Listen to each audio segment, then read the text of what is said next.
économique. Mais donc, il y a d'autres webinaires qui vous permettront en fait de vous approprier un certain nombre d'éléments liés au diagnostic dans le cadre de cette révision du SCOT. Vous rappelez en fait que depuis 2013, date à laquelle le SCOT pour le sud de la Meurthe-et-Moselle a été adopté, on avait appris à travailler ensemble. Il est aujourd'hui composé de 13 établissements publics de coopération intercommunale. Ça nous avait appris à concevoir et à prendre conscience d'un certain nombre d'enjeux, surtout au niveau des espaces naturels et agricoles. Et vous le savez, aujourd'hui, ce sont des thématiques ou en tout cas des enjeux qui sont de plus en plus prégnants, en particulier avec nos services d'État ou avec les services régionaux, dans les discussions qu'on a régulièrement sur notre aménagement du territoire. On s'est lancé, on a tous accepté sur la fin du mandat précédent, donc de se lancer dans une révision. Pourquoi on a besoin de cette révision de SCOT? C'est d'abord d'appréhender en fait les problématiques nationales et régionales qui sont venues chapeauter le document que nous avions.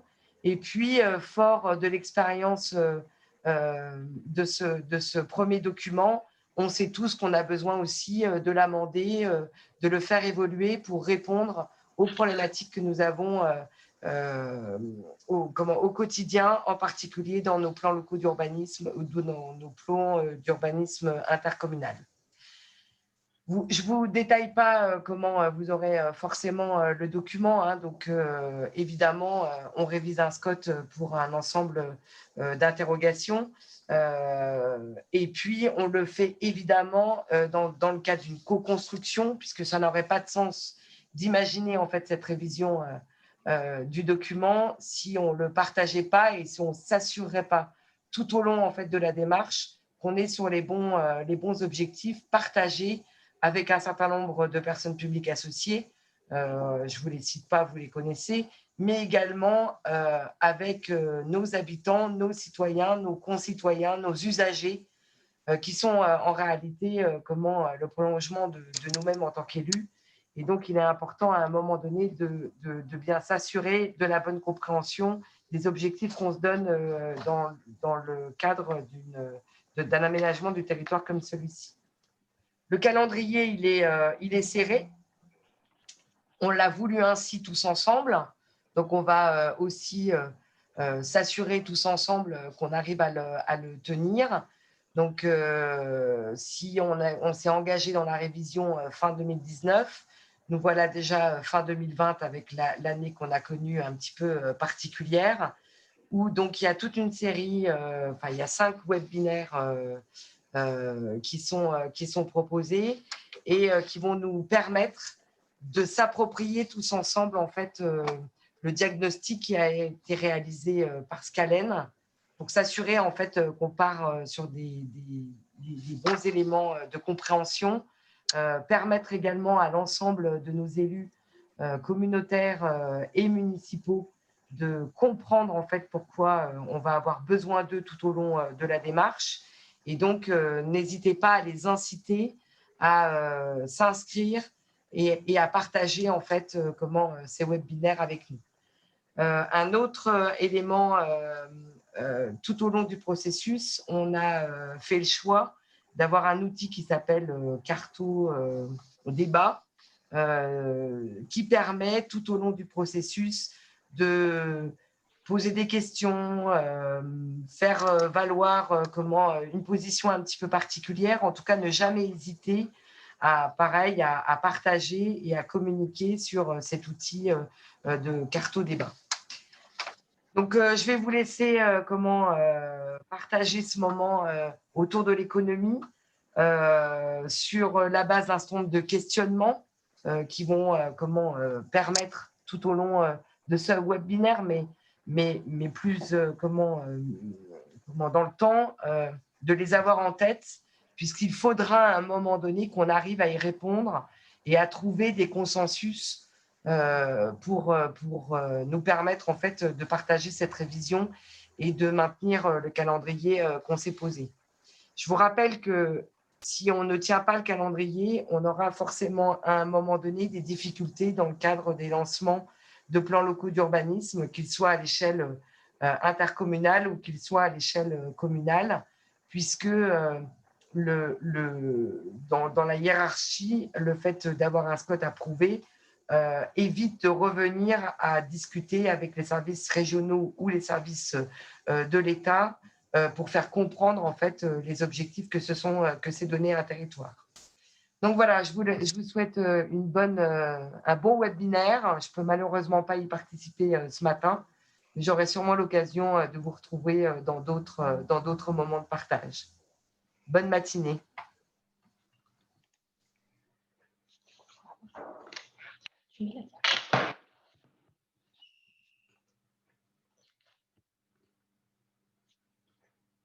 Alors, la parole à Alexandra Poitvin de l'agence Scalen.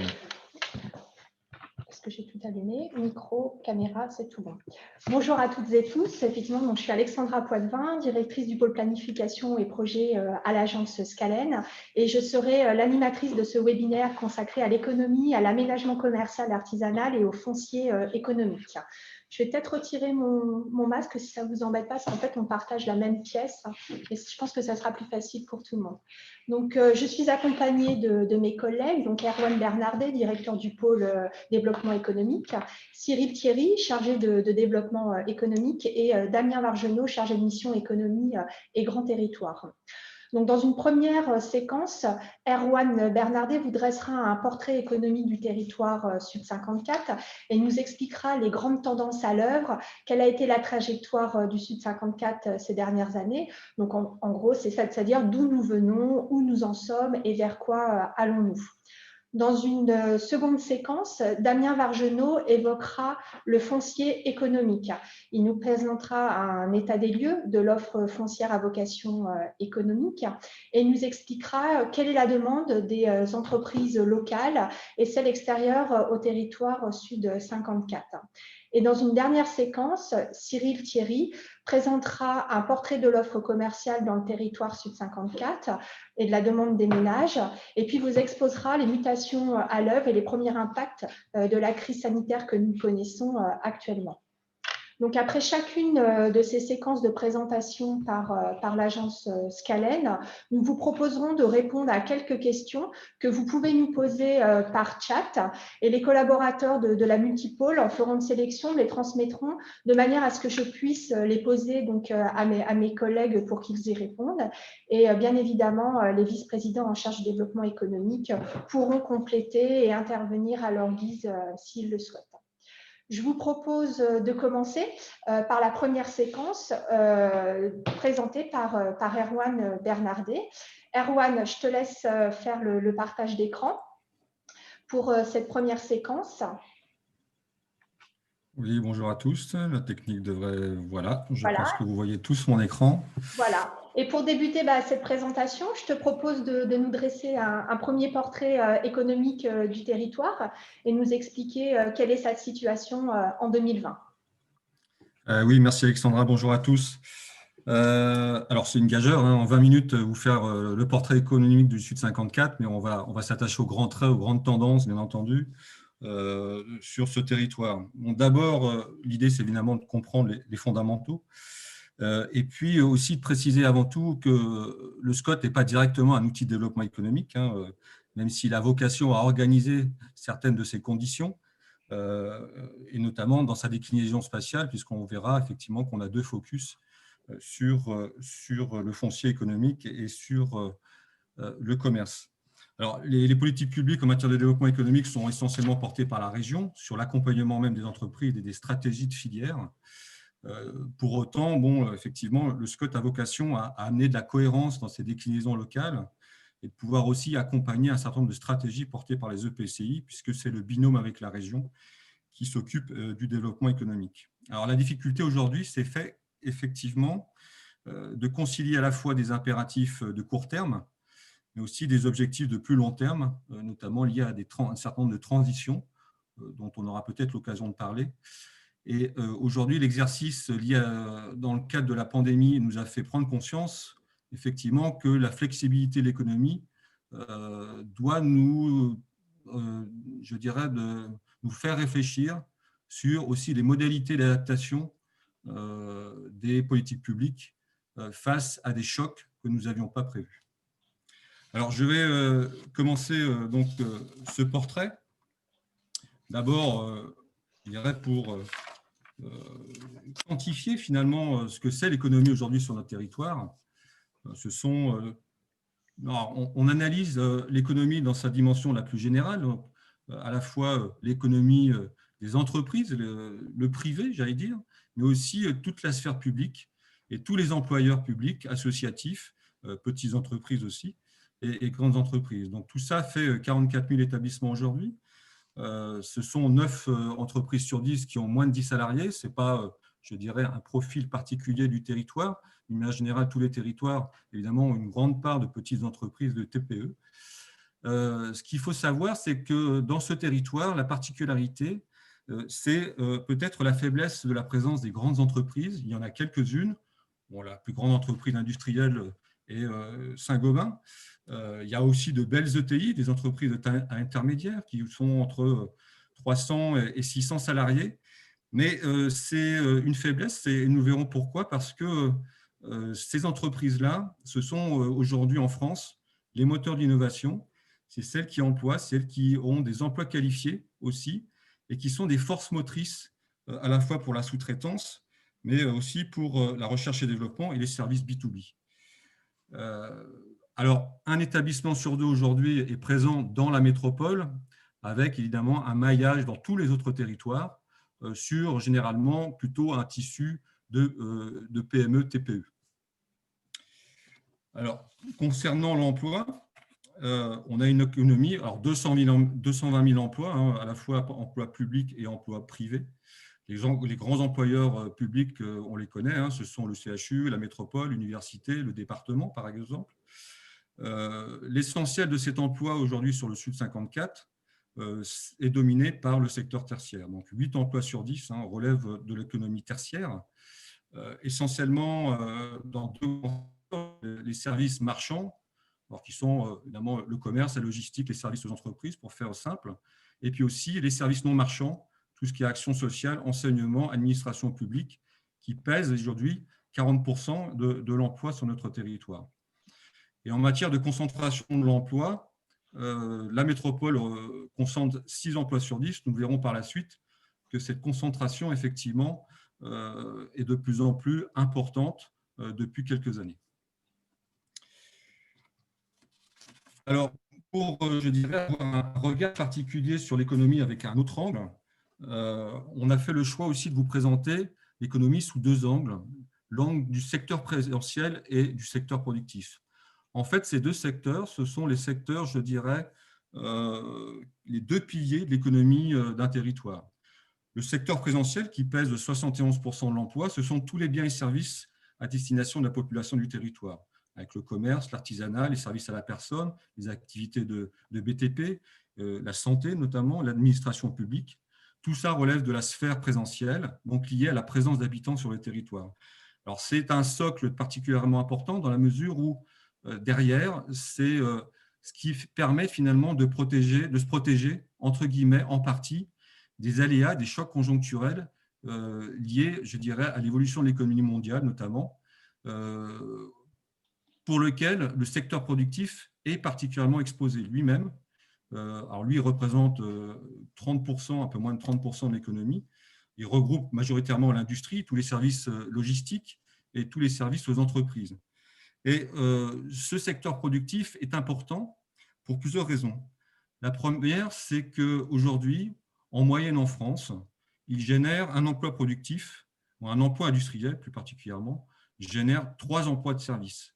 Et donc, il y a vraiment une force motrice très importante de ce secteur productif. La deuxième raison, c'est que la baisse, et on le voit dans le Grand Est aujourd'hui, dans les territoires industriels notamment, c'est que la baisse de l'emploi industriel, si elle est trop importante, elle-même entraîne la baisse du secteur présentiel. Et donc, c'est un indice, un indicateur qu'il faut particulièrement suivre, parce qu'à un moment, il y a une forme de décrochage qui s'opère. Ensuite, Merci Arwan pour ces premiers éléments du portrait économique concernant les établissements, l'emploi. Peux-tu nous expliquer quels sont les principaux profils économiques des territoires composant le Sud 54, ce qui les différencie? Alors, effectivement, lorsqu'on rentre un peu plus dans le détail, d'abord, l'économie, elle est multiforme, elle est presque protéiforme, j'allais dire. D'une manière générale, globalement, sur le Sud 54, lorsqu'on compare les grandes masses avec la région Grand Est, on a globalement une économie productive qui est quand même un peu plus faible. Alors, voilà, je vais vous montrer ici. Voilà, la région Grand Est, c'est la barre grise. Nous avons un territoire Sud 54 juste en dessous. Effectivement, la proportion, je dirais, de l'industrie dans le Grand Est, c'est 16% de l'emploi. C'est un peu moins de 11% ici dans le territoire Sud 54. Donc, effectivement, c'est une particularité de notre territoire d'être un peu moins industriel que les autres. Par contre, effectivement, le corollaire, c'est que nous avons aujourd'hui une présence, notamment dans le secteur non marchand, qui est beaucoup plus importante, beaucoup plus développée que dans d'autres territoires. Alors, cela tient en particulier à la présence de la métropole qui concentre un certain nombre de fonctions autour de l'économie non marchande. Mais ce n'est pas seulement, parce qu'on retrouve aussi une forte présence de l'économie non marchande dans d'autres territoires sur le Sud 54. Alors, si on devait plus finement aller regarder le profil économique dans les grands territoires qui structurent le Sud 54, premièrement, le Val-de-Lorraine aujourd'hui se caractérise, alors Val-de-Lorraine c'est le bassin de Pont-à-Mousson, le bassin de Pompée, se caractérise encore par une emprise, une prégnance plutôt industrielle très importante, avec aussi, alors c'est évidemment le fruit d'un renouveau industriel de ces 30 dernières années, mais aussi avec des fragilités qu'on verra un peu plus tard. On a une force agricole très importante, une présence agricole à la fois dans le Lunévillois et dans Terre de Lorraine, et donc cette activité agricole et aussi agroalimentaire structure l'activité économique des territoires les plus ruraux. Et puis, troisièmement, on a une forte présence du tertiaire marchand, donc commerce, hôtellerie, restauration, services aux entreprises notamment, et administration, services aux entreprises en back-office, notamment dans le Grand Nancy, ça pèse assez lourd, un peu plus de 45%, notamment la métropole réunissant aussi, je dirais, par effet de mutualisation pour l'ensemble des territoires, un certain nombre de fonctions métropolitaines de haut niveau, qui sont, je dirais, des emplois d'encadrement, des emplois très qualifiés, notamment dans la recherche et développement. Alors, si on va un petit peu plus loin sur les caractéristiques un peu plus précises de ce Sud 54, on peut effectivement déceler des spécialisations sectorielles de l'emploi. Notamment, on le voit sur ce graphique, tout ce qui est en rouge, on a comparé effectivement la spécialisation du territoire par rapport au Grand Est. Et qu'est-ce qui fait sa spécificité, je dirais, économique? On voit en particulier aujourd'hui l'information-communication, le secteur de la santé, très important, avec évidemment, je dirais, la place prise par le CHU, par les EHPAD, notamment autour de l'économie du care et des soins, qui effectivement prend une place bien particulière dans notre territoire et qui est très structurante, notamment en matière d'emploi public et de solvabilisation, je dirais, d'une forme de dépense dans le long terme. Ensuite, ce qui est plus surprenant, mais pas forcément, je dirais, c'est pas une surprise au fond, c'est la place prise par, je dirais, le secteur culturel, fortement condensé, notamment sur de grands équipements, en particulier présents par le nombre d'emplois sur la métropole. Donc, c'est plutôt intéressant à savoir. Évidemment, des activités financières et d'assurance qui sont aussi bien placées, même si aujourd'hui, on décèle dans la réorganisation, je dirais, de la profession bancaire, aujourd'hui, des déplacements, notamment sur le financement des entreprises sur la métropole strasbourgeoise, avec des choix stratégiques qui sont opérés par les grands secteurs bancaires. Bien entendu, la place de l'enseignement, très importante, avec la présence, évidemment, de l'Université de Lorraine, mais pas que. Et puis, un poids de l'économie, je dirais, publique, très importante, dans la mesure… Alors, elle est importante parce que, finalement, elle permet de gommer un peu ces chocs conjoncturels liés, je dirais, à l'économie mondiale et permet finalement de solvabiliser les ménages dans une forme un peu de linéarité de long terme, c'est-à-dire que ça permet finalement, je dirais, d'assurer un pouvoir d'achat sur le territoire et notamment capable d'alimenter cette fameuse économie présentielle qui représente, je vous rappelle, 71% de l'emploi sur notre territoire. Et puis, bon, je ne vais pas faire la liste complète, mais vous voyez qu'effectivement, il y a par contre, effectivement, peut-être un petit focus sur le transport et la logistique. La position de notre territoire, et Damien sans doute en reparlera, fait qu'effectivement, nous restons attractifs sur le secteur logistique, preuve en est de l'activité récente que l'on connaît aujourd'hui sur des demandes d'implantation dans ce territoire. Un petit focus quand même sur, je dirais, l'agriculture, le secteur agricole et la sylviculture. C'est un territoire, c'est quand même une activité qui occupe à peu près la moitié de l'espace du Sud 54. Elle réunit évidemment un peu plus de 2000 entreprises, 4200 actifs, et puis je dirais qu'elle se caractérise, cette agriculture, par deux grands types de structures. D'abord, la polyculture élevage, qui est plutôt un peu en retrait depuis ces dernières années, et puis qui est compensée effectivement par un autre système. Il sera complété par un autre encore, notamment complété par la grande culture, qui est plutôt en progression, notamment sur les productions de blé, de maïs, de tournesol et de protéagineux, mais aussi la progression de la production horticole, qui est un phénomène qui est plus récent, qui est ancien dans sa présence, mais dans sa progression qui est plus récente. Mais là, je dirais que la particularité de l'agriculture, c'est qu'effectivement, la valeur ajoutée, globalement, échappe au territoire. Donc, on se connecte sur des grands marchés mondialisés, notamment sur les céréales, mais on a une valeur ajoutée peut-être qui est insuffisante sur ce territoire, en transformation. Alors, on a évidemment d'autres filières bien identifiées qui sont en croissance. Je pense notamment à la viticulture dans le Toulois, qui a décuplé sa surface cultivée en vigne ces 10 dernières années, ce qui n'est pas rien, mais aussi une progression bien particulière dans tout ce qui est production en verger et en fruits, là aussi qui est assez important. Et enfin, un développement donc, plus récent et qui résonne particulièrement en ces temps-ci, sur les circuits courts, évidemment, le bio et la production d'énergie, qui sont autant et finalement d'orientation et de diversification des exploitations agricoles sur d'autres types de marchés, d'autres façons de commercialiser, en rapport aussi avec d'autres façons de consommer. Donc, Erwan, tu viens de nous dresser un premier portrait économique du territoire Sud 54, ce qui différencie nos territoires, les spécialisations.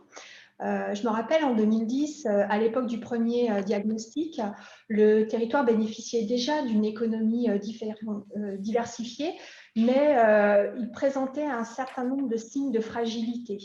Peux-tu nous expliquer quelle a été sa trajectoire depuis une dizaine d'années, depuis l'époque de ce premier diagnostic ? Alors, je vais commencer par, je dirais, qu'est-ce qui se passe je dirais, depuis une trentaine d'années, au moins spatialement parlant. Comment aujourd'hui on peut appréhender l'économie? Vous verrez des cartes après, d'autres cartes.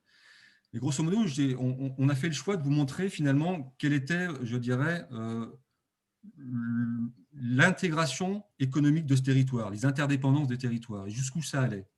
Vous avez deux cartes. La carte de gauche, en 90, alors on a l'aire urbaine de Nancy. L'aire urbaine, c'est aujourd'hui, je dirais, l'aire des migrations de domicile-travail autour d'un grand pôle économique qui concentre un certain nombre d'emplois. Évidemment, le pôle structurant, polarisant un certain nombre de flux. Je pense qu'un des webinaires parlera de la mobilité de manière un peu différente. Aujourd'hui, c'est la métropole qui concentre à peu près 133 000 emplois sur les 220 000 dont je vous ai parlé tout à l'heure. Vous voyez en bleu cette tâche qui est effectivement l'espace des migrations de domicile-travail il y a une trentaine d'années. Avec effectivement une forme d'autonomie, des petites aires urbaines, des petits pôles urbains un peu autonomes qui existaient et qui organisaient effectivement en partie leur propre développement économique. Donc, l'aire urbaine, c'était 163 communes en 1990, c'est un peu moins de 400 000 habitants à cette époque-là. Et vous voyez que sur la carte de droite, la tâche s'est considérablement agrandie avec l'absorption effectivement de l'agglomération touloise et de l'agglomération lunévilloise, mais encore une forme d'autonomie du bassin de Pont-à-Mousson qui, lui, effectivement, est organisé sur deux grands bassins d'emploi, enfin trois même, le sien, je dirais, celui de Nancy et celui de Metz. Et vous voyez que finalement, cette intégration économique, je dirais, s'incarne dans cette grande tache bleue qui fait que finalement, on a un territoire qui est globalement très cohérent en termes de complémentarité, d'interdépendance économique. Alors, sur la trajectoire aujourd'hui, si on regarde un peu plus près, évidemment, on a d'une manière générale, alors sur cette carte-là, deux informations. La première, c'est effectivement le maillage de l'emploi. Aujourd'hui, on voit effectivement de grands agglomérats sur la métropole. Alors on a fait figurer je dirais, toutes les communes où il y a plus de 500 emplois. Voilà. Donc on voit effectivement une armature qui se redessine, une armature urbaine qui se redessine à travers l'emploi. Mais ce qui est intéressant de voir, c'est que finalement, ces dernières années, tous les territoires aujourd'hui sont en baisse en termes d'emploi. Globalement, on a perdu sur l'ensemble de l'emploi, public ou privé, près de 4% de l'emploi, 3,6% plus précisément, et tous les territoires sont concernés, d'autres plus que d'autres. Alors, à l'exception de deux, c'est les Grands Couronnais et Pays de Colombay, alors effectivement sur des volumes d'emploi beaucoup plus faibles, notamment alors, des progressions sur l'artisanat, sur ce type d'emploi. Mais c'est un mouvement de fond aujourd'hui qui ne concerne pas seulement le Sud 54, mais qui concerne aussi l'ensemble du Grand Est, avec des intensités de décroissance plus ou moins variables. Et ce, après quand même 40 ans de progression de l'emploi, d'une manière générale, sur le Sud 54. Alors, évidemment, ça pose question. On a une économie locale qui s'essouffle, évidemment. Une baisse, je dirais, de l'emploi productif, alors qui ne date pas d'hier. Il y a, d'une manière générale, en 99, ça pesait encore un tiers de l'emploi. Aujourd'hui, ça en pèse un peu moins de 29%, c'est ce qu'on a vu tout à l'heure, l'emploi productif. Mais cette baisse était encore compensée par la hausse de l'emploi présentiel et l'accompagnement de la population en termes de services. Aujourd'hui, ce pilier présentiel est en train de s'essouffler lui-même. Et depuis les années 2010, on sent qu'il y a une inflexion des deux courbes plutôt à la baisse pour l'ensemble des territoires. Et ça, effectivement, c'est un signe de fragilité sur lequel il faut être extrêmement attentif, puisque les deux moteurs économiques sont en quelque sorte un peu à l'arrêt. Et on a vu plus récemment, effectivement, dans le cadre des travaux que l'agence a pu mener, liés notamment à l'impact de la crise, de la pandémie que l'on connaît aujourd'hui, les travaux qu'on a faits en avril 2020, on s'est rendu compte effectivement que c'était vraiment un révélateur à la fois de la résilience du territoire, mais aussi de ses fragilités. Alors pourquoi de la résilience ? C'est qu'en avril, au plus fort de la crise, si la France a perdu 35% du niveau d'activité globalement, notre territoire, par ses spécificités économiques, et notamment la présence des administrations publiques, du secteur notamment présentiel, n'a perdu, je dis entre guillemets, n'a perdu que 32% de l'activité en mois d'avril. Alors ça, c'est une forme de résilience. Elle est aussi due notamment à, je dirais, la diversification de notre portefeuille d'activités. On n'a pas de forte spécialisation, on est un peu présent sur tous les secteurs, ce qui permet aussi d'avoir une forme d'équilibre et, je dirais, d'affronter tous les marchés, quels que soient, je dirais, les aléas de ces marchés. Donc ça, c'est important. On a effectivement cette diversification et notamment une industrie qui s'est largement modernisée, avec aujourd'hui des belles pépites qu'il faut pouvoir grossir. Et ça, peut-être un des enjeux, effectivement, c'est moins d'aller chercher effectivement des entreprises de l'extérieur, même si c'est un sujet, mais c'est aussi d'accompagner et de faire grossir des entreprises de notre territoire qui génèrent l'essentiel de l'emploi. Alors effectivement, on s'est rendu compte globalement que la crise révélait des interdépendances fortes, c'est-à-dire que des territoires, effectivement, la 4 montre les territoires en jaune ou orangé, notamment ici sur le bassin de Pont-à-Mousson, le bassin de Pompée. On voit à l'extérieur du Scott, notamment sur le secteur vosgien, secteur de Saint-Dié notamment, des secteurs très industriels qui ont été très impactés par cette crise. Et par retour de cette crise, par retour de cette, je dirais, de ce chahut industriel, j'allais dire, les entreprises, notamment sous-traitantes ou en back-office sur les services productifs, ont répercuté cet impact, notamment sur la métropole, qui concentre un certain nombre je dirais, d'entreprises de back-office et de services productifs. Et je dirais, ça montre finalement que tout le monde doit être, je dirais, en termes de stratégie, la stratégie doit être à la fois équilibrée dans ces territoires, mais aussi entre les différents secteurs économiques. Merci Erwan. Alors pour conclure cette présentation du portrait économique du territoire Sud 54, allez, s'il fallait retenir quelque chose, quels sont les 3 points à retenir, à mettre en avant? Alors les 3 points, d'abord, effectivement, je reviens en 2 mots, on a une économie diversifiée, c'est aussi notre force. Elle est structurée avec quelques spécialisations qu'on a pu voir. Mais on est en manque d'ETI motrices aujourd'hui. Franchement, avec des grosses PME et des ETI, on voit hein, quand on se compare notamment à l'Alsace, à la Moselle, on a un fort tissu productif avec des effets d'entraînement qui sont effectivement aussi, je dirais, très exposés à la concurrence internationale. On a des interactions fortes et des complémentarités entre les territoires.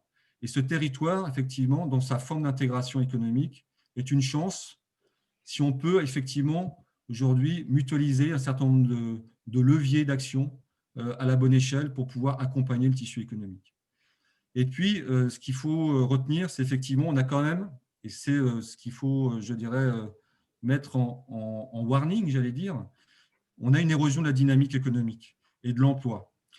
Par contre, on a effectivement des opportunités à saisir dans le cadre des transitions à venir, et notamment le Grand Est Business Act aujourd'hui nous montre une feuille de route sur des transitions à la fois industrielles, des transitions environnementales, mais aussi des transitions, j'allais dire, numériques. Et ça, c'est effectivement peut-être des pistes d'exploration, de transformation de notre modèle de développement plus résilient pour, je dirais, se projeter dans l'avenir. Merci Erwan pour cette présentation. Donc avant de passer à la présentation de la deuxième séquence consacrée donc aux fonciers à vocation économique, je vous propose de prendre un petit peu de temps pour répondre aux questions qui nous ont été posées pendant la présentation Erwan. Alors une première question, quels critères sont utilisés pour définir une aire d'attraction, c'est-à-dire une aire urbaine, concernant donc la diapositive que tu nous as montrée avec l'évolution de cette aire concernant le Grand Nancy? Alors, grosso modo, c'est la part des habitants qui vont travailler dans un pôle.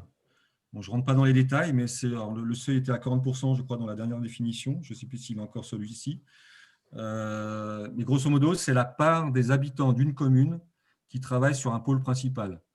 Donc, ici, aujourd'hui, évidemment, vous avez des territoires qui sont peut-être sur plusieurs aires urbaines, hein, bien entendu. Mais grosso modo, ça vous montre aujourd'hui le pôle structurant. Le pôle structurant qu'on a pris de référence, c'est la métropole. Évidemment, si on va sur des territoires comme Pont-à-Mousson, aujourd'hui, on a une grande part des actifs occupés du territoire de Pont-à-Mousson qui sont aussi attirés par l'agglomération de Metz. Donc, en fait, le critère qu'il faut retenir, c'est la part des actifs qui vont travailler dans le principal pôle du Sud 54. Très bien. Un autre point, ce n'est pas une question, mais un constat qui nous interpelle. Effectivement, en 2010, on nous dit que ce qui était prévisible, à savoir la concentration accrue de certains territoires, au détriment d'autres territoires plutôt ruraux, une conséquence, donc une mobilité routière extrême avec l'usage des véhicules personnels, donc de l'autosolisme, très souvent vers les centres. Je ne sais pas si tu as une remarque, une réflexion par rapport à ce constat, Erwan. Oui, alors on a appris aussi à l'aune de la crise que d'autres modèles pouvaient être imaginés, notamment à travers d'autres formes d'organisation du travail. eu des impacts très forts qu'on a vu, qu'on a pu mesurer, notamment à travers les capteurs liés à la pollution, voilà, la circulation qui a considérablement baissé aujourd'hui.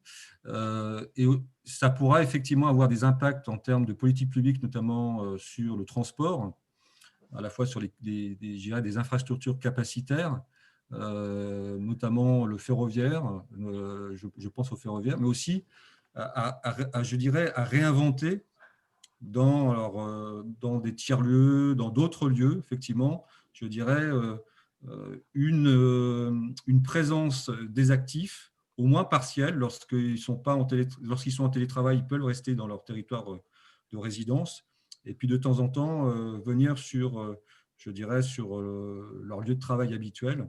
Et ça, effectivement, ça interroge.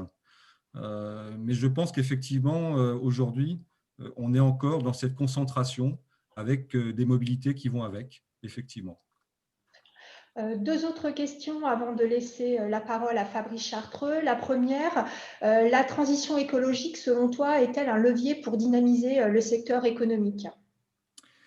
Alors, on le voit déjà, c'est déjà à l'heure. Je ne parle pas de l'agriculture, c'est un secteur que je connais moins intimement que d'autres, mais je connais particulièrement bien le secteur industriel.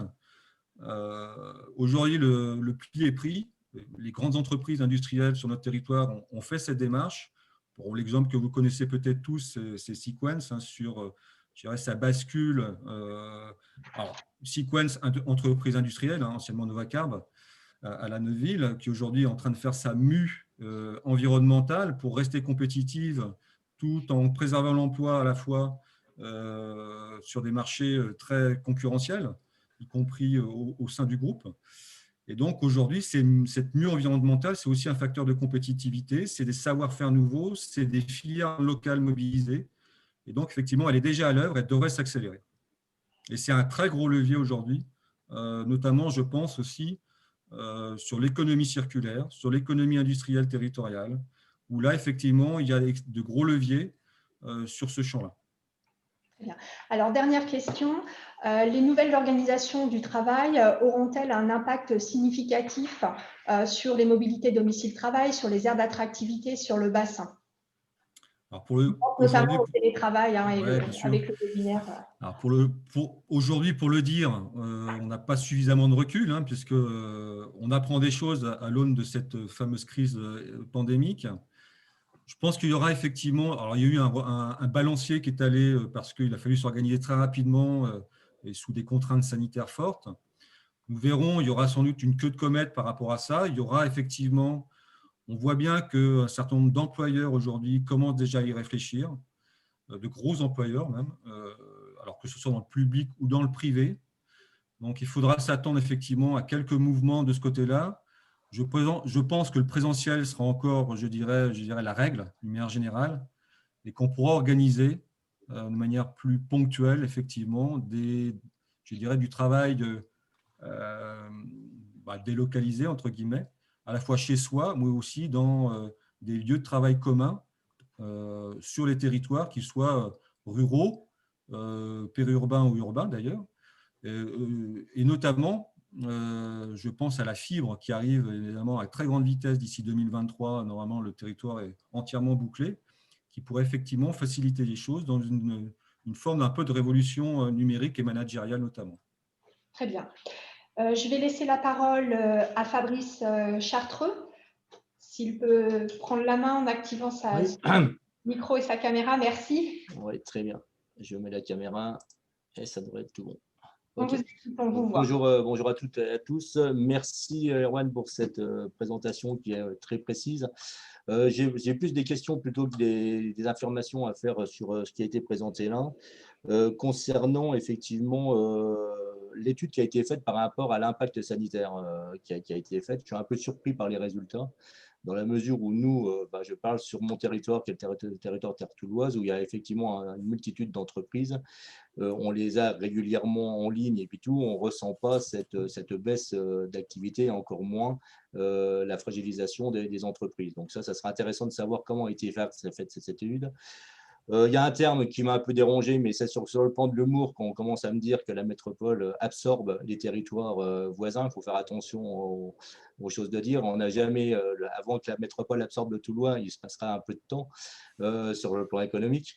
Donc faire attention à ce genre de choses, ça pourrait prêter à confusion par rapport justement aux territoires ruraux, où j'ai pu comprendre qu'il y avait une certaine inquiétude de voir qu'il y avait effectivement un abandon un petit peu de ces territoires-là par rapport à une vision économique un petit peu plus large.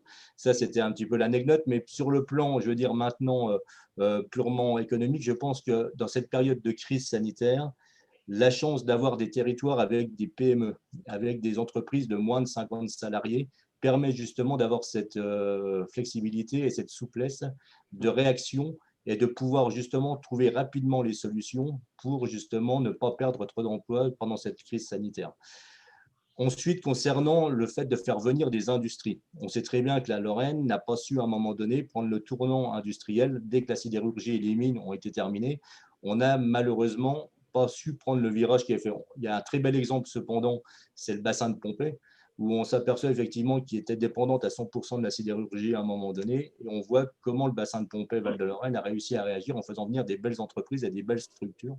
Mais je pense qu'il y a deux choses différentes dans l'économie. Il y a l'économie, effectivement, on va dire interne, où c'est souvent des artisans, des PME, des entreprises quand même de 200, 300 salariés. C'est quand même des belles entreprises. Et puis ça, c'est à l'échelle des intercommunalités, c'est à l'échelle, effectivement, de la compétence économique des intercommunalités qu'il faut réfléchir. Et puis, il y a le deuxième échelon. Comment faire revenir des industries sur notre territoire? On sait très bien que ce n'est pas tous les jours qu'on va pouvoir faire venir une entreprise de 500, 600, 700, 800 salariés sur une comme ça. Déjà, il faut le produit. Déjà, il faut l'emplacement. Et puis, en plus de ça, il faut avoir cette chance. Et ça, ce que je disais tout à l'heure, c'est qu'il y a une partie qui doit être faite par l'intercommunalité. Il y a une autre partie qui doit être réfléchie à l'échelon supérieur.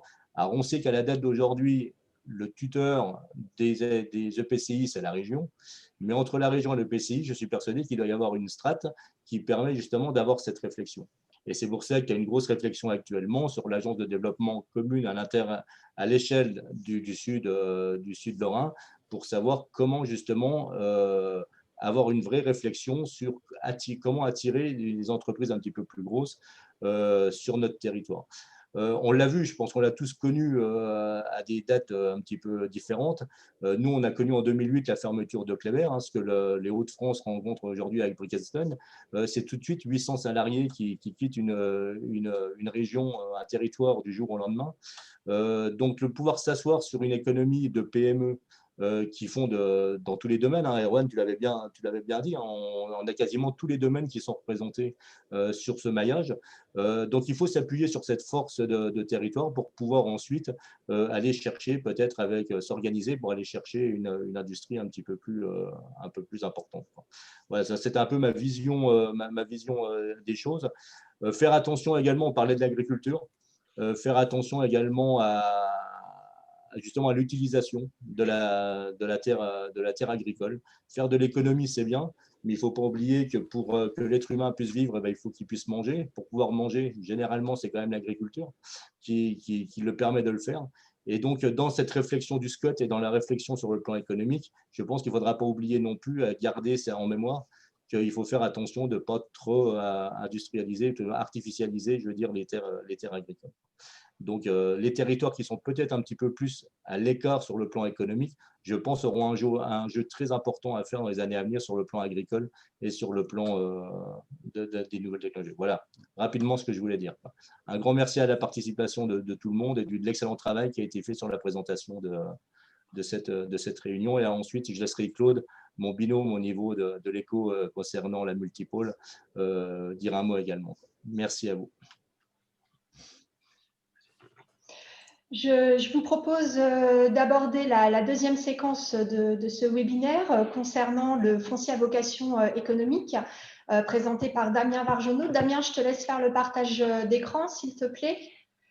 Merci. Donc, foncier à vocation économique, un sujet fondamental dans le cadre de cette révision du SCOT Sud 54, sur lequel vous allez devoir faire des choix lors de la définition de votre projet d'aménagement stratégique, donc le PAS. Le PAS, c'est ce qui remplace le PADD que vous connaissez actuellement, le projet d'aménagement et de développement durable, mais aussi des choix lors de vos travaux un peu plus tard, fin 2021-2022, sur le document d'objectifs et d'orientation, le DOO. Damien, je te propose de commencer et pour introduire ce sujet, peux-tu nous dresser un premier état des lieux de l'offre foncière à vocation économique en 2020 dans le territoire Sud 54 et nous préciser de quel portefeuille foncier nous disposons. Je te remercie. Bonjour à tous et à toutes, j'espère que vous m'entendez bien. Je vais déjà commencer par un point, un état des lieux de l'ensemble des sites d'activité. Il y en a une centaine à peu près sur le Sud 54, avec une concentration en nombre et en volume sur le bassin nancéen et sur le sillon mosellan. Alors, par le sillon mosellan, je pars du nord, je pars du bassin de Pont-à-Mousson, je passe par le bassin de Pompée, et puis je vais bien sûr vers les Vosges, que ce soit en allant vers le bassin de Celle-et-Vermois ou alors vers Épinal. Alors, c'est bien sûr le produit de l'histoire, hein. On a des sites d'activité, notamment les plus grands d'entre eux, qui se sont implantés au croisement de deux logiques. D'abord, une logique de grands axes de communication.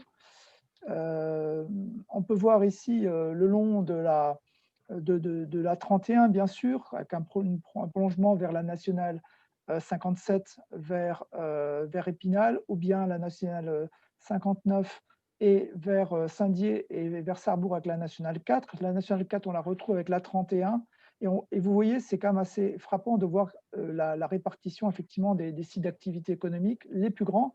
Et le deuxième croisement se fait bien sûr avec les grands centres urbains et les polarités urbaines. Alors de ce croisement, bien sûr, il y a une centaine de zones d'activité, dont un gros tiers se trouve sur la métropole du Grand Nancy.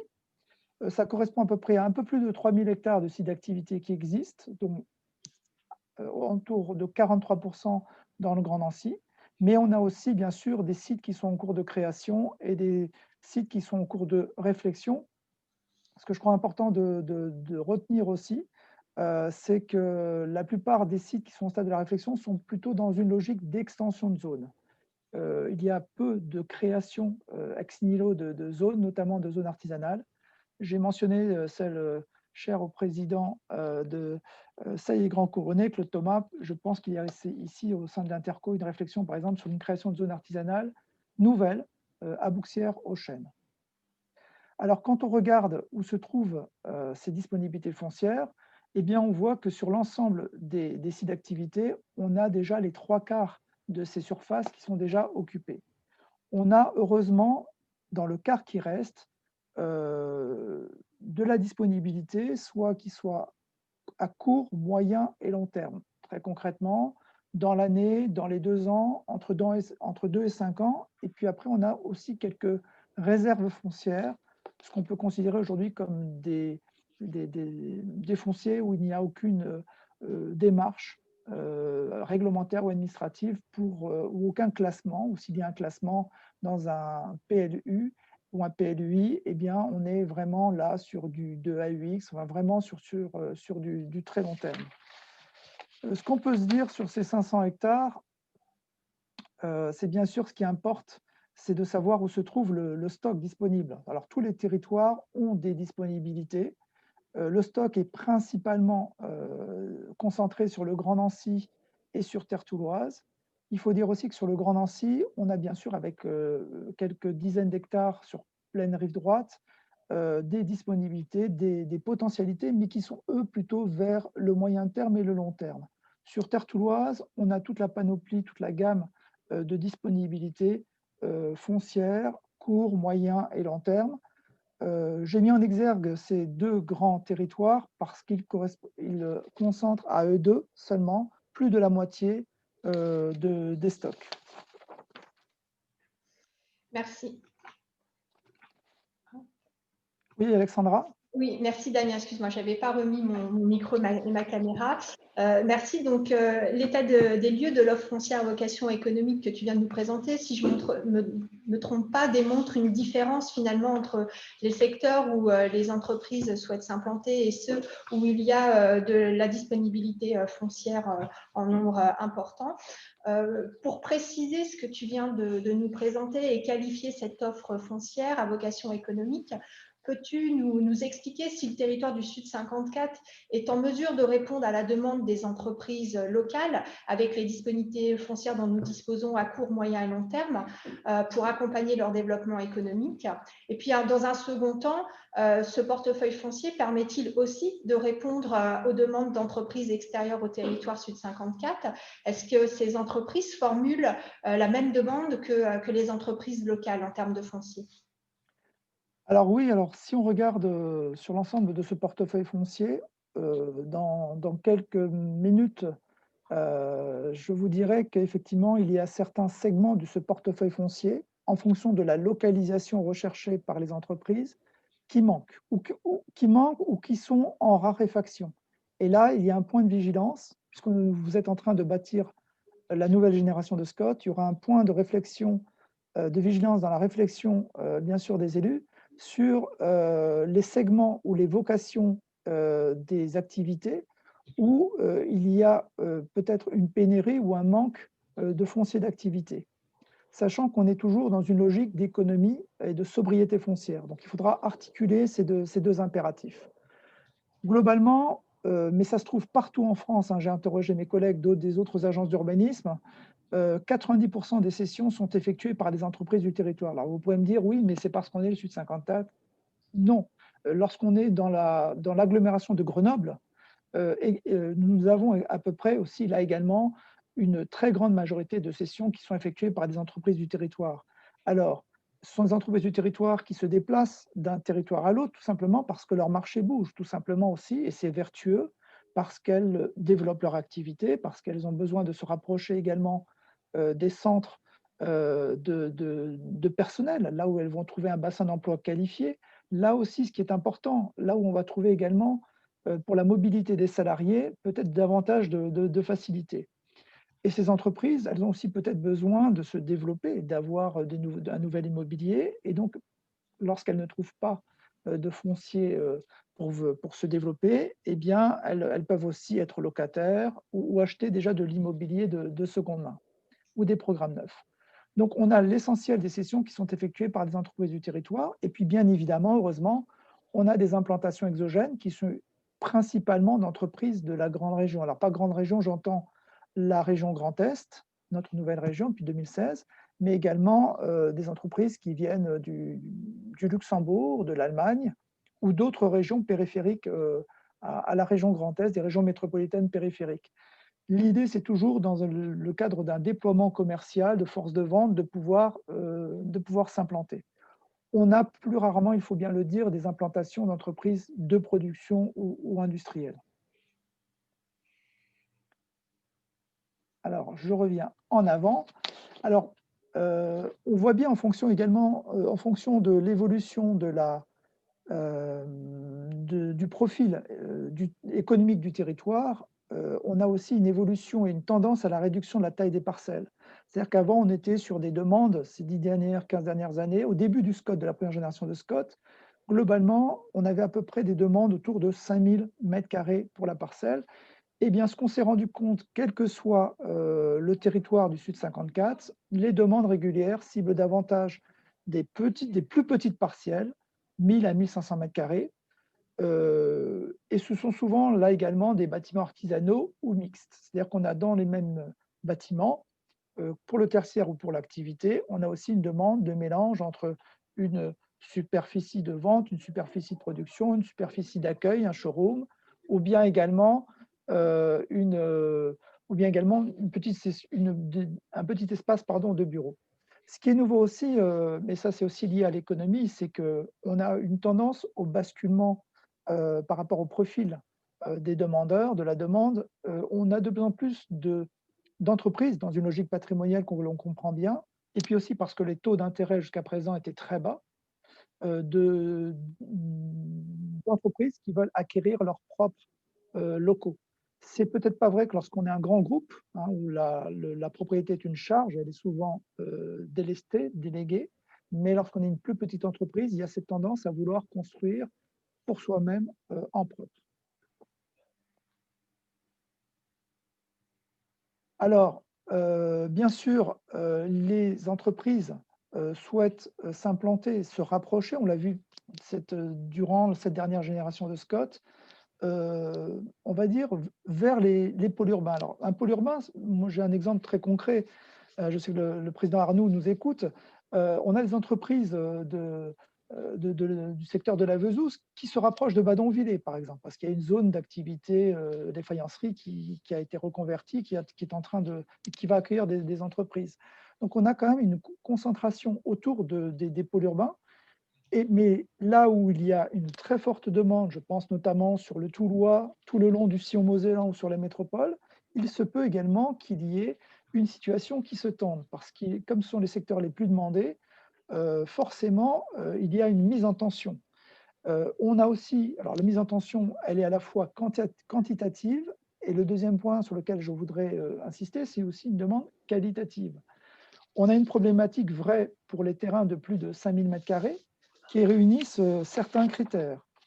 Alors, on a ici comme critères plutôt des critères qualitatifs par rapport à la localisation, par rapport à la desserte, par rapport au service.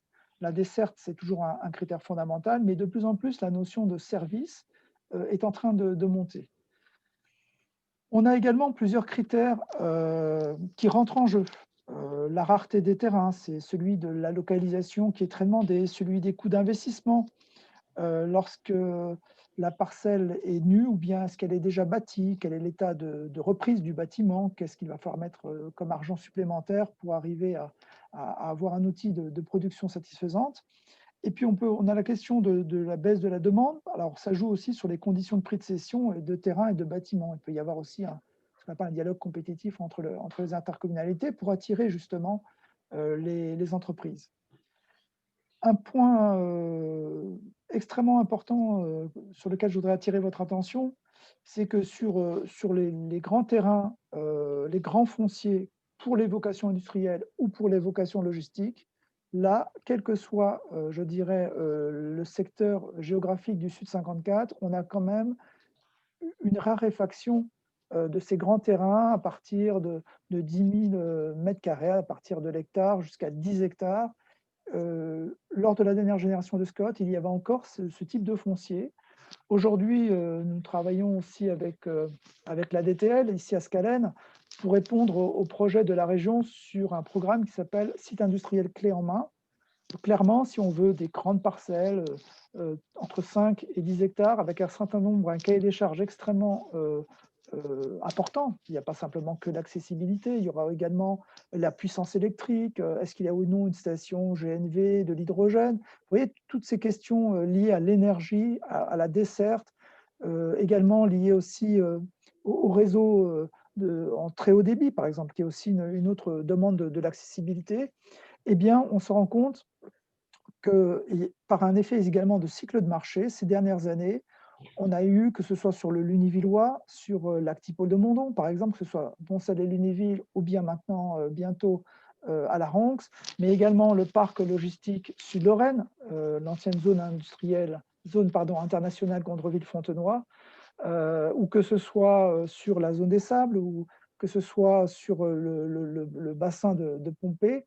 On voit qu'il y a, ou que ce soit sur le Dynapôle, pour reparler de la métropole du Grand Nancy, on voit qu'il y a une occupation, de très fortes cessions qui se sont accélérées ces 2 dernières années.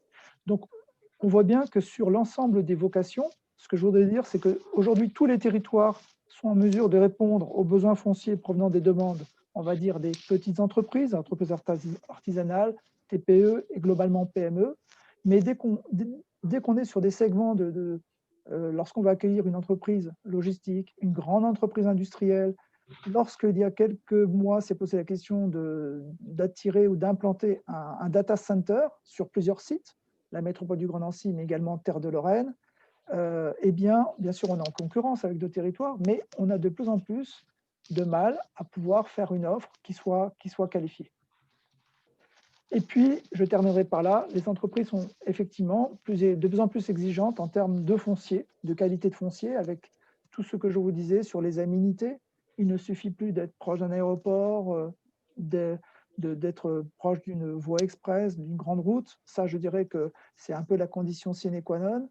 Il faut encore en même temps avoir de l'immobilier de qualité, de l'immobilier qui soit également aux normes, aux dernières normes, notamment en matière d'économie d'énergie et d'impact environnemental. Et puis, il y a la question des services, notamment celui de l'accessibilité, notamment par les transports en commun, qui sont extrêmement importantes. Et puis, on a d'autres types plus qualitatifs, comme je le disais, qui est par exemple l'autre débit. Et puis, la ressource finalement la plus grande, on parle beaucoup de foncier, certes, mais la ressource essentielle pour les entreprises, ça l'a été vrai par le passé et ça l'est encore plus aujourd'hui et certainement demain, c'est la qualité des personnes qui travaillent, des salariés et des personnels qui doivent être formés, qui doivent être également à la pointe. Et cette question justement de la ressource humaine est de plus en plus importante, que ce soit dans le terme de la formation, de l'accessibilité aux entreprises, et également aussi pour attirer de nouvelles richesses. J'ai terminé. Merci Damien pour cette présentation. Donc, avant de passer à la présentation de la dernière séquence sur l'aménagement commercial et artisanal, je vous propose de faire un point sur les questions, les remarques qui nous ont été posées pendant ta présentation, Damien, avec des remarques, des questions qui tournent autour de la question des friches industrielles, qui peuvent être un axe de réflexion intéressante dans le cadre du foncier économique, avec leur reconversion. Et une question sur que représentent les friches industrielles donc, en nombre d'hectares. Alors, je ne sais pas, Damien, si tu as les chiffres en tête, sinon j'en dispose juste à côté de moi. Donc, je te laisse la main ou je peux t'aider. Alors, merci beaucoup parce que quantitativement, on voit que les territoires, il y a des friches dites industrielles, principalement dans certains secteurs du Sud 54. Alors, en termes de volume, Alexandra, tu pourras donner les volumes. Ce que je peux vous dire, effectivement, c'est qu'à l'échelle nationale, c'est une vraie réflexion dont doit s'emparer, et va s'emparer le Sud 54, le SCOT sans aucun doute. C'est la question de... On est dans une logique quand même de sobriété. De plus en plus, on est amené à faire en sorte de faire du renouvellement urbain, c'est-à-dire de réutiliser le foncier disponible, surtout lorsqu'il est bien placé. La difficulté, bien sûr, et c'est bien ce qu'a compris l'État, puisqu'il y a certains programmes, il y a notamment un fonds friche tout récemment qui vient d'être lancé, pour justement essayer de retrouver un modèle économique qui soit soutenable pour les propriétaires et notamment les intercommunalités, qui sont souvent propriétaires, in fine, de ces grandes emprises. Il y a la question du coût de la dépollution, et puis même s'il n'y avait pas de dépollution, il y a quand même le fait est que globalement, il est toujours économiquement plus rentable, et c'est comme ça, on peut le déplorer, c'est plus rentable de faire une extension de zone d'activité ou de créer une nouvelle zone d'activité, mais là on tape dans les terres agricoles, c'est toujours plus rentable que de faire du renouvellement urbain, surtout lorsque le marché est un peu détendu. Donc il y a une démarche d'État relayée par les régions en règle générale, la région Grand Est chez nous, qui vise précisément par rapport à ce fonds friche, pour toutes les friches qui sont classées ICPE notamment, de pouvoir essayer de combler, notamment dans toutes les mesures. Il y a une mesure qui vise à combler le delta qu'il y a dans des opérations, dans le bilan économique, faire en sorte qu'il soit au moins demain aussi intéressant financièrement de s'attaquer à réemployer les friches, qui sont un vrai gisement, plutôt que de procéder comme nous l'avons toujours fait dans une logique extensive. Merci Damien pour ces précisions. Alors pour le chiffre, vous le retrouverez dans le diagnostic qui est téléchargeable sur le site de la Multipôle, je vous le rappelle. Il est d'environ 300 hectares, situé à peu près à 70% dans les polarités, dans les principales polarités. Voilà. Merci Damien. Je vous propose d'aborder la dernière séquence de présentation. Thierry va nous présenter donc le point sur l'aménagement commercial et artisanal. Je te laisse faire le partage d'écran. Je te remercie. Donc, thématique très importante au regard de son impact vraiment significatif sur l'aménagement du territoire. Un petit rappel avant de laisser la parole à Cyril. Le document d'orientation et d'objectifs, le DO du SCOT, est opposable aux autorisations d'exploitation commerciale et aux permis valant AEC. Et le DO devra comprendre un document d'aménagement artisanal et commercial qu'on appelle le DAC, qui devra déterminer les conditions d'implantation des équipements commerciaux et définir à l'échelle du territoire intercommunal, des territoires intercommunaux, les localisations préférentielles des commerces, en prenant bien évidemment en compte les objectifs de revitalisation des centres-villes, de maintien de l'offre commerciale diversifiée de proximité et de consommation de l'espace, préservation de l'environnement. Voilà, donc vous devrez, dans le cadre de vos travaux sur le DAC, vous positionner sur ces questions-là lors de vos échanges pour établir votre projet. Cyril, pour commencer cette séquence sur l'aménagement commercial et artisanal, peux-tu nous présenter l'offre commerciale du territoire Sud 54 ? Que faut-il retenir de cette offre, de la vacance commerciale et des autorisations d'exploitation commerciale qui ont été accordées ces dernières années ? Oui, Alexandra, bonjour à tout le monde. L'offre commerciale, d'abord, bon, elle est relativement importante, hein, puisqu'on a près de 9000 établissements qui emploient 38 000 personnes.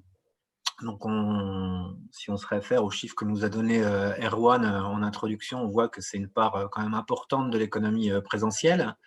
Alors, comment ces établissements sont répartis? On le voit sur cette carte, hein, ils collent bien à l'armature territoriale, ce qui est assez logique, hein, puisque le commerce se nourrit des flux de chalands, et donc il s'implante là où les populations sont implantées, ou alors là où les populations travaillent, voire se déplacent. Donc la taille des cercles correspond au nombre d'établissements. Donc on retrouve l'armature du SCOT. Alors c'est une évolution du commerce qui, contrairement à ce qu'on pourrait le penser, en traversant certains linéaires commerciaux dans nos différentes communes, évolue positivement. C'est-à-dire que le nombre d'établissements s'accroît et le nombre d'emplois également, avec des évolutions fortes sur des secteurs comme l'hygiène, santé, beauté, en nombre d'établissements. Les cafés, les hôtels, les restaurants aussi progressent. Ce sont beaucoup les restaurants, la restauration rapide, bien sûr, puisqu'on consomme de plus en plus hors du domicile. Les Français cuisinent de moins en moins et mangent de plus en plus à l'extérieur. Les services tertiaires avec vitrine, alors c'est une catégorie relativement large et hétérogène, mais on y retrouve les réparateurs de téléphones portables, les vendeurs de téléphones d'occasion, on y retrouve les salles de sport, on y retrouve les tatoueurs, autant de nouveaux commerces qui se sont très fortement développés ces dernières années. On a une forte augmentation aussi du secteur automobile qui est soutenu par le développement du marché de l'occasion.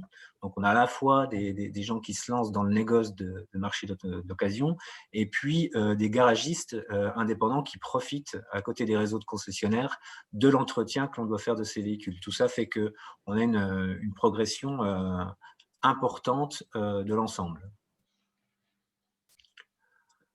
Alors, tu évoquais les CDAC, Alexandra. C'est vrai que le SCOT va avoir un rôle important vis-à-vis du DAC, et notamment. On a une progression des surfaces commerciales depuis 2013 de 53 000 m². Ça représente 7 500 m² en moyenne par an, ce qui est relativement contenu, même s'il y a une progression, c'est relativement contenu. À titre d'exemple, j'ai regardé hier, la CDAC de la Moselle, pour la seule année 2013, a autorisé 51 000 m². Donc, vous voyez qu'on n'est pas du tout dans la même dynamique. On a réussi quand même sur le territoire de la Multipôle Sud-Lorraine à contenir le développement des surfaces commerciales. Et on a stabilisé finalement l'armature commerciale donc armature qui va nous servir justement à localiser de façon préférentielle l'implantation des commerces en fonction de leur fonction, justement. Est-ce que ce sont des commerces de proximité, des commerces de fonction moins quotidienne, avec des achats plus hebdomadaires, voire exceptionnels. En fonction de ces critères, on va autoriser l'implantation de commerce dans certains pôles. On y reviendra, je pense, en détail après ces webinaires. En tout cas, ce qu'il faut retenir, c'est qu'il y a eu un développement contenu, d'une part, des surfaces commerciales autorisées, et puis surtout une stabilité de l'armature commerciale, puisqu'il n'y a pas eu de création de nouveaux pôles, hormis le pôle de Saint-Nicolas-de-Port, le Front Shopping Style. L'ensemble s'est maintenu dans les périmètres qui étaient définis par le SCOT.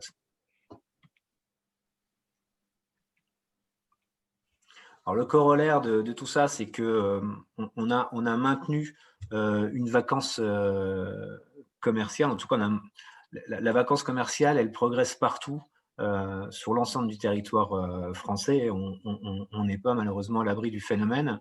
Par contre, ce qu'on peut dire, c'est qu'avec cette modération d'autorisation, on a maintenu la progression dans des taux raisonnables. Si on prend l'exemple de la métropole du Grand Nancy pour laquelle Scalen on a des données objectives, puisqu'on observe pour le compte de la métropole du Grand Nancy les linéaires commerciaux, et on fait l'inventaire chaque année de la vacance, on voit que la vacance progresse, le taux de vacance de la métropole du Grand Nancy est bien inférieur au taux qu'observe Procos au niveau national sur les métropoles identiques. Procos étant la fédération du commerce spécialisé. Alors, il faudrait mesurer dans les villes de taille plus petite quelle a été l'augmentation de la vacance. Mais en tout cas, le message, c'est qu'il faut garder cette frugalité dans les autorisations et ne pas ouvrir de nouveaux grands pôles pour ne pas connaître les déboires que d'autres territoires à proximité peuvent connaître. La rue Saint-Jean à Nancy n'est pas encore la rue Serpenoise à Metz. Que l'on voit actuellement dans l'Est républicain ou la semaine, les articles concernant effectivement la rue Serpenoise à Metz. Cyril, donc tu viens de nous présenter l'offre commerciale du Sud 54, ses grandes caractéristiques. Peux-tu maintenant nous expliquer si elle répond aux besoins des ménages du territoire et quelles sont nos grandes habitudes de consommation dans le Sud 54 ? Oui, on a regardé les études de la Chambre de commerce et d'industrie des Vosges récentes, leur étude de consommation ménage, et on s'aperçoit qu'effectivement, l'appareil commercial il correspond bien aux besoins des ménages du territoire de la métropole, de la multipôle Sud-Lorraine, pardon. Si vous regardez ici, ce chiffre de 3,42 milliards d'euros, c'est le chiffre d'affaires qui est généré par les commerces de l'ensemble du territoire. Et ce chiffre d'affaires, il est généré principalement avec notre consommation, nous, habitants du territoire de la multipôle. Il y a une petite proportion d'apports extérieurs qui sont finalement l'apport des gens qui habitent à l'extérieur du territoire de la multipôle et viennent consommer sur place. Donc, ce sont vraiment les territoires limitrophes à notre périmètre. Si on regarde maintenant la consommation des habitants de la multipôle, elle est de 3,284 milliards, je crois. Je fais l'opération de tête en regardant la diapo. Donc, on couvre les commerces qui sont implantés sur notre territoire couvrent une grosse partie de ces 3,3 milliards, on va dire, à 90%, 88% exactement. Ils arrivent à répondre à la demande. Alors, l'évasion commerciale que l'on observe, elle est principalement sur la vente à distance. Le reste étant là aussi capté par les territoires limitrophes. Si on regarde, on ventile par alimentaire et non alimentaire, on voit qu'on est vraiment bien doté et qu'on couvre bien les besoins sur ce qui est de l'alimentaire, l'évasion se fait plus sur le non alimentaire. Et là encore, dans cette part d'évasion, Internet capte une grosse partie, hein, puisque sur le peloton de tête, on va dire sur le podium, des 3 destinations qui captent cette dépense qui échappe au territoire, on a Internet avec 65%. Ensuite, on a la Moselle pour 25%, avec notamment l'équipement de la maison et l'attractivité d'IKEA, enfin l'attraction d'IKEA.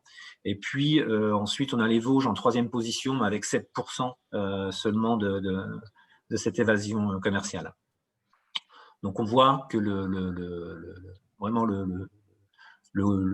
la grosse partie, c'est Internet et c'est un phénomène, comme vous le savez, qui s'accentue.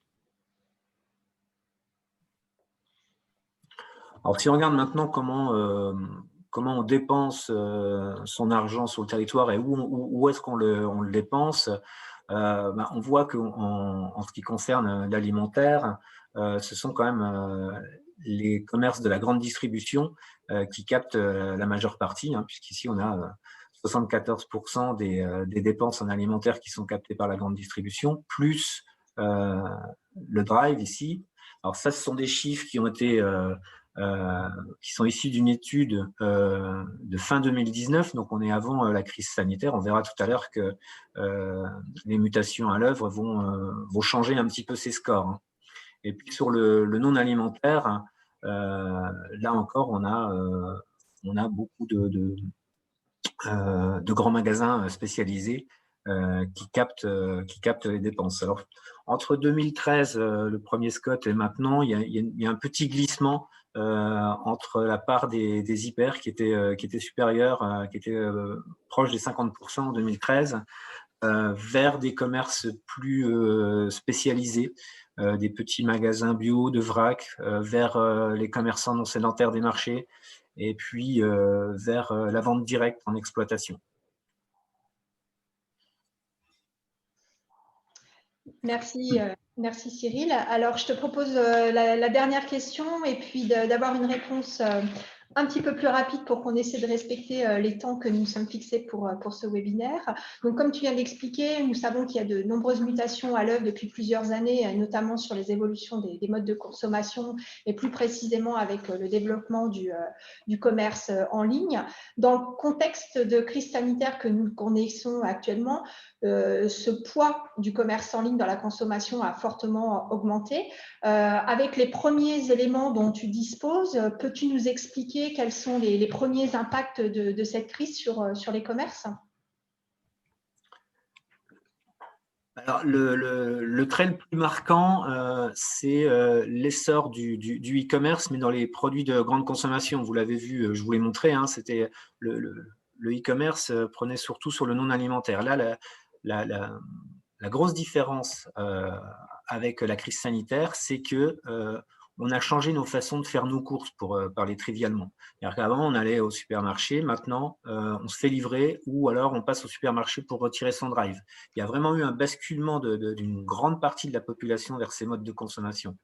Je fais rapide, hein, Alexandra, mais quand même, le graphique là qui est donné par Nielsen, donc, qui travaille pour la grande distribution, montre que chaque année, en 2017, 2018, 2019, on avait une augmentation de la consommation du drive de 0,4 points. Là, au premier confinement, c'est 4 points d'un coup, c'est 10 fois plus. Ça s'est un petit peu tassé en déconfinement, mais on voit que l'habitude a été prise par beaucoup de foyers. Et puis, à l'aune de ce nouveau confinement, la progression est de nouveau très importante. Donc, les spécialistes de la grande distribution de la consommation pensent qu'on a gagné 5 à 10 ans sur les habitudes de consommation et de la mutation du magasin vers le drive. Donc, ça aura des conséquences forcément sur la structuration même, la typographie même des magasins.